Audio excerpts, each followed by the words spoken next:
Hey guys, welcome back to channel. दोस्तों, यहाँ पे ये है एथिक्स एंड कम्युनिकेशन के इंपॉर्टेंट क्वेश्चंस की लिस्ट। ये क्वेश्चन आप जरूर करके जाइएगा। ऐसा नहीं कि बाकी सारे के सारे क्वेश्चन आप छोड़ दो, ऐसा बिल्कुल नहीं करना है। बट ये जो भी क्वेश्चंस हैं, मैं आपको सारे के सारे जो क्वेश्चन बता रहा हूँ, ये क्वेश्चन आप जरूर करके जाना, क्योंकि बहुत इंपॉर्टेंट है। कैटेगरी ए वाले क्वेश्चन है, मतलब अगर आप एबीसी एनालिसिस अगर आप करते हो तो ये वाले सारे के सारे क्वेश्चंस कैटेगरी ए के क्वेश्चन है। नाउ ये सारे के सारे क्वेश्चंस हम देखेंगे कौन कौन से क्वेश्चंस हैं जो कि इंपॉर्टेंट कैटेगरी की लिस्ट में है। साथ में अगर कोई ऐसे दोस्त हैं जो कि जिनको जो नोट्स हैं, नोट्स चाहिए, मीन्स जितने भी क्वेश्चंस हैं, क्वेश्चन के सॉल्यूशंस भी चाहिए साथ में, तो मैंने एक लिंक शेयर कर रखा है डिस्क्रिप्शन में, तो अगर आप चाहें तो वहां से जाकर ले सकते हैं। एथिक्स एंड कम्युनिकेशन के जितने भी इंपॉर्टेंट क्वेश्चंस हैं, सारे के सारे इंपॉर्टेंट क्वेश्चंस की लिस्ट प्लस साथ में उसका सॉल्यूशन भी आपको मिल जाएगा। प्लस अगर आप चाहते हैं कंपनी लॉ का भी, तो वो भी आपको मिल जाएगा। साथ में अगर आप चाहते हैं मॉक टेस्ट, अगर आप चाहते हैं कुछ अच्छे मार्क्स स्कोर करना और चाहते हैं किस तरीके से देखना चाहते हैं किस तरीके से आंसर्स चेक होते हैं आपके एग्जाम में, तो अगर आप चाहें तो हमारे मॉक टेस्ट पर भी रजिस्टर कर सकते हैं और वहां से मॉक टेस्ट सॉल्व कर सकते हैं, सॉल्व करके भेज सकते हैं और हम यहाँ से चेक करके आपको रिवर्ट करेंगे, जिससे कि जो भी चीज़ें हैं आप एनालाइज कर पाएंगे और आपके मार्क्स इंक्रीज होने के चांसेस बढ़ जाएंगे। साथ में आपको उसका सजेस्टेड भी मिलेगा। नाउ यहाँ पे सबसे पहला क्वेश्चन आता है कि टर्म एथिक्स का मतलब क्या है। बहुत बार क्वेश्चन आ रखा है ऑलरेडी, तो यहाँ पे ये क्वेश्चन आप जरूर तैयार करिएगा। Then distinction between moral and ethics, दोनों के बीच में डिस्टिंक्शन क्या होता है, डिफरेंस क्या होता है। देन यहाँ पे requirement of business ethics, business ethics की क्या रिक्वायरमेंट होती है। और यहाँ पे बहुत सारे ऐसे स्टूडेंट हैं जो कि जिनको मैंने देखा हुआ है कि क्वेश्चन कुछ अलग होता है और उनका आंसर ही कुछ अलग हो जाता है। तो आपको ऐसा नहीं करना है, जो क्वेश्चन है उसका ही आपको आंसर लिखना है। अदरवाइज अगर आपने गलत क्वेश्चन का गलत आंसर लिख दिया, तो यहाँ पे अगर 4 नंबर का क्वेश्चन है तो वहाँ पे 4 के बजाय केवल 0 मार्क्स आपको मिलेंगे।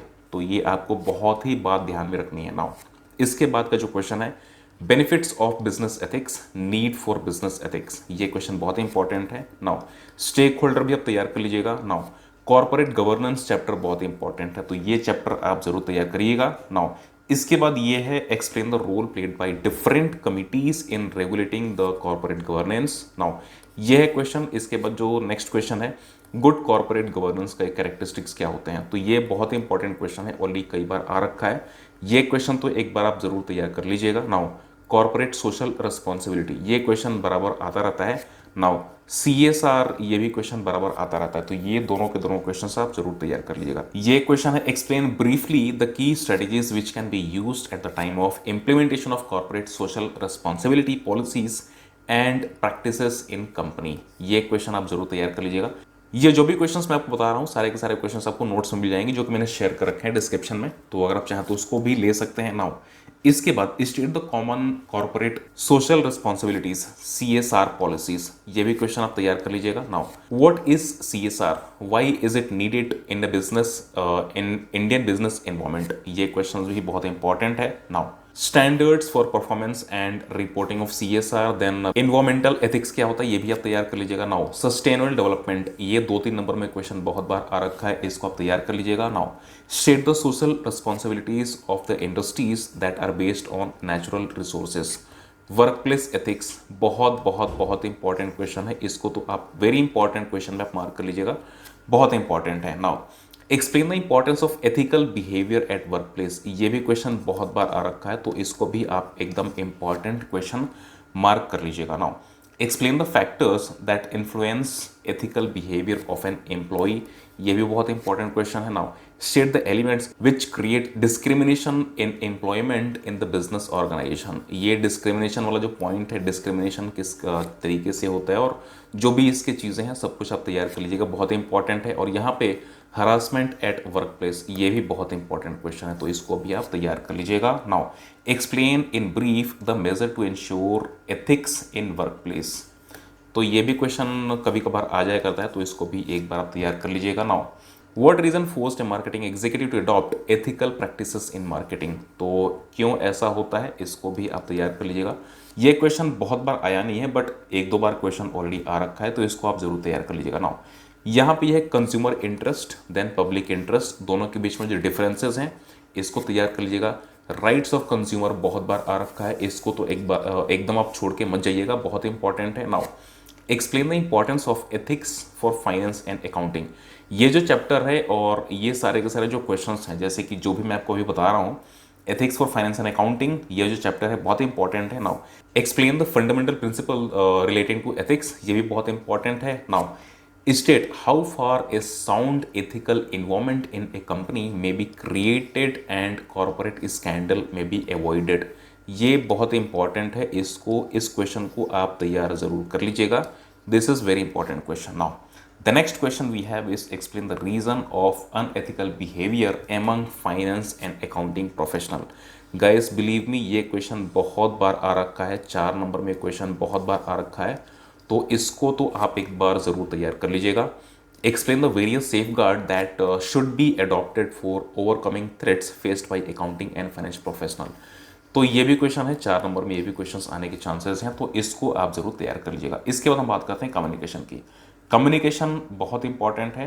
वैसे अगर आप ओल्ड सिलेबस में है तो एथिक्स एंड कम्युनिकेशन दोनों बहुत इंपॉर्टेंट है, और इसमें अगर आपने एथिक्स एंड कम्युनिकेशन में अच्छे मार्क्स स्कोर कर लिए डेफिनेटली आप जरूर पास हो सकते हैं। साथ में आपकी कंपनी एंड अदर लॉ भी अगर आपके तैयार हैं तो डेफिनेटली आपके अच्छे मार्क्स भी लॉ में आ सकते हैं। तो बहुत इंपॉर्टेंट है एथिक्स एंड कम्युनिकेशन को अच्छी तरीके से तैयारी करना।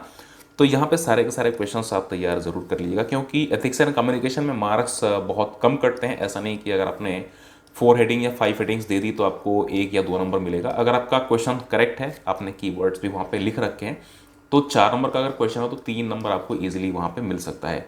तो एथिक्स एंड कम्युनिकेशन में मार्क्स स्कोर करना थोड़ा सा ईजी होता है as compare to other law and company law. तो यहाँ पे मेन पॉइंट ये होता है कि एथिक्स एंड कम्युनिकेशन थोड़ा सा स्कोरिंग ज़्यादा होता है। Now explain the factors which are responsible for growing importance of communication in an organization, बहुत इंपॉर्टेंट है। Merits and limitations of oral and written communication, ये भी बहुत इंपॉर्टेंट है, बहुत बार ऑलरेडी आ रखा है, इसको जरूर तैयार कर लीजिएगा। 4 नंबर का क्वेश्चन है, इसको आप जरूर तैयार कर लीजिएगा। Now various forms of formal communication, ये भी बहुत इंपॉर्टेंट है, इसको तैयार कर लीजिएगा। Now advantages of formal communication, advantages भी कई बार ऑलरेडी आ रखा है। यहाँ पे ग्रेपेवाइन कम्युनिकेशन बहुत इंपॉर्टेंट है, तो इसको तैयार कर लीजिएगा। और यहाँ पे types of grapevine, guys believe me ये जो टाइप्स ऑफ ग्रेपेवाइन है ये 4 नंबर में बहुत बार क्वेश्चन आ रखा है, तो इसको आप एक बार जरूर तैयार कर लीजिएगा। जो ग्रेपेवाइन के चेन्स होते हैं, जैसे कि क्लस्टर चेन हो गया, देन सिंगल चेन 4 चेन्स होते हैं टोटल, तो उसको आप जरूर तैयार कर लीजिएगा। Now you have been assigned, अब यहाँ पे जो चेकलिस्ट है, चेकलिस्ट तैयार करना मैसेज का, तो ये 4 नंबर में ऑलरेडी कई बार आ रखा है क्वेश्चन, इसको भी आप तैयार कर लीजिएगा। Now basic principle of interpersonal communication, ये भी बहुत इंपॉर्टेंट है। इसके बाद functions of interpersonal communication, active listening बहुत इंपॉर्टेंट है, एक्टिव लिसनिंग आप जरूर तैयार कर लीजिएगा, इसके इंपॉर्टेंस भी आपको याद रखने हैं। नाउ इसके बाद ये है क्रिटिकल थिंकिंग, क्रिटिकल थिंकिंग भी बहुत इंपॉर्टेंट है। Emotional intelligence and emotional quotient भी बहुत इंपॉर्टेंट है। इसके बाद state the type of groups in an organization which plays the important roles in solving the difficult problems in an organization। जो negotiation है, नेगोशिएशन भी बहुत इंपॉर्टेंट है। और यहाँ पे व्हाट इज कॉर्पोरेट कल्चर, ये भी बहुत इंपॉर्टेंट है। इतने सारे के सारे क्वेश्चंस आप जरूर तैयार कर लीजिएगा।